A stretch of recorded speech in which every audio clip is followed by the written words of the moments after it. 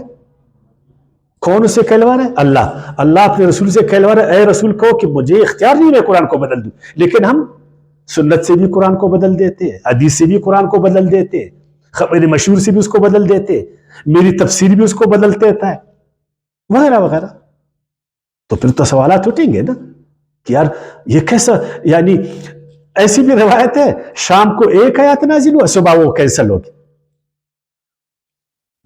پھر اس کو نام دیتے تدریج کا, کیونکہ ارتقاء سب کو پسند, اور تدریج کے سارے تقاضوں کسی کو نہیں پتہ کہ تدریج کس کو کہتے. ارتقائی عمل ایسا جلدی نہیں ہوتا کہ شام کو اور صبح کو ارتقائی عمل. ہمارے کچھ جدید وہ ہے نا کچھ عالم ماڈرن, وہ کہتا ہے یار دنیا میں ارتقاء نہیں ہو رہی. تو بھائی ارتقاء کو آپ جانتے ہیں, ارتقاء کوئی آسان ہے؟ ارتقاء ایسا معاشرے میں ایک دن میں ہوتا, اس کو نہیں جانتے. اور اس طرح کی ایک آیات سورہ نحل میں بھی ہے, آیات نمبر 101, وہاں سے بھی علماء استدلال کرتے ہیں کہ نہیں جی قرآن کی آیتیں منسوخ ہے. ادھر بھی بات ہے وَإِذَا بَدَّلْنَا آیَاتًا مَكَانَ آیَاتٍ, ادھر بھی آیات کا لفظ. اللہ تعالیٰ ایک دلیل کو چھوڑتا ہے دوسرے دلیل کو لاتا. لیکن مصیبت یہ کہ دلیل سے انہوں نے کیا لیا؟ قرآن کی آیاتیں, یہ آیاتیں, ایک آیات دوسرے کو منسوخ کیا. پھر وہ کیوں ادھر ہے؟ تو اس طرح کے آج بھی اگر قرآن میں دیکھیں نا، کچھ آیاتوں میں واقعی کچھ انسان کو بظاہر اختلاف نظر آتا ہے، لیکن قرآن میں اختلاف ہے؟ بالکل نہیں ہے۔ اگر آپ کو اختلاف نظر آ رہا ہے تو یہ آپ کی کمی ہے، قرآن میں تو اختلاف نہیں ہے۔ یا ہے قرآن میں اختلاف؟ قرآن میں اختلاف نہیں ہے، وہ اختلاف ہمارے ذہنوں میں، کیونکہ اللہ تعالیٰ نے فرمایا نا وَلَوْ كَانَ مِنْ غَيْرِ عِنْدِ اللَّهِ لَوَجَدُوا فِيهِ اخْتِلَافًا كَثِيرًا۔ میں آپ کو بتاتا ہوں نا، پھر 3 آیاتوں کو آپ دیکھنا، بس 3 آیاتوں میں آپ کو بظاہر کچھ اختلاف نظر آئے گا، لیکن یہ بھی انشاءاللہ عمل کریں گے۔ ایک آپ سورہ انفال کی آیت 65 اور سورہ انفال کی آیت 66 آپ کو کچھ بظاہر، حالانکہ وہ کوئی اختلاف نہیں ہے، وہ ہمارا کم علمی ہے۔ اسی طرح سورہ مزمل کی آیت 1:7 اور 20، اس میں آپ کو نظر آئے گا، وہ بھی بالکل اختلاف نہیں ہے۔ اور اسی طرح سورہ مجادلہ 58 سورت آیات 9 اور آیات 13 میں آپ کو نظر آئے گا، لیکن وہ بھی اختلاف نہیں۔ تو قرآن مجید میں جو نا وہ نہیں اس طرح کا، صرف میں نے آپ کے سامنے یہ سارے رائے رکھے، جتنی بھی علماء کرام تھے سب ہمارے لیے محترم ہے، سب بڑے بڑے عالم ہیں، ہم سب کا قدر کرتے، اللہ نے ہر ایک کو علم دیا، سب نے اپنے اپنے دلائل بتائے، تو میں نے ان کی آراء آپ کے سامنے رکھی۔ اب آپ دیکھیں کہ قرآن سے مناسب رائے کون سا ہے، اور مزید آپ پھر جانکاری کریں۔ اللہ پاک ہم سب کو سمجھنے کی توفیق دے۔